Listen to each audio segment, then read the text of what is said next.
بلوڅانو هم له ټي ټي پي سره لاس یو کړ. پاکستاني پوځ ته د خطر زنګ وای. اسلامي نظام په راتلو دی. جزئیات هم دلته وګورئ او چینل هم سبسکرایب کړئ.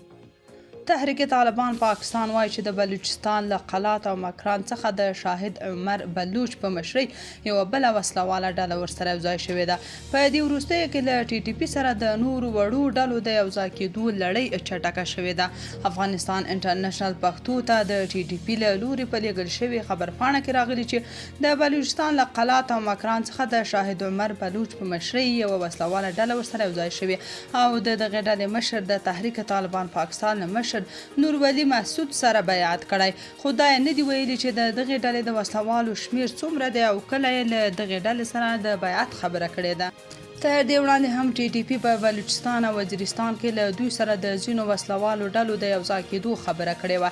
ټي ټي پي په خپره شوې خبرپاڼه کې ویلي چې دغې بلوچ ډلې ژمنه ورسره کړې چې د ټي ټي پي وسلوالو شرعي قوانین او تګلارې به مني او د دې ډلې د ځواکمن کېدو سره پاکستان کې د اسلامي نظام راوړلو لاره لا اسانه او نږدې شي.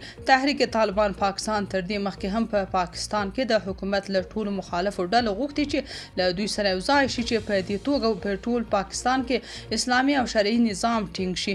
د پاکستان پوځ او نور امنیتي ادارو په وړاندې د ټي ټي پي وسلوالې ډلې بریدونه په دې وروستیو کې تر پخوا ډېر شوي او دغه بریدونه یوازې په پښتنو قبایلي سیمو کې ترسره کیږي چې د پاکستان پوځ په هغو سیمو کې په وړاندې په عملیاتو کې دغې ډلې د مرګ ژوبلې راپورونه خپروي. تاسو په دې اړه څه نظر لرئ؟ کمنټ کې شریک او چینل هم سبسکرایب کړئ.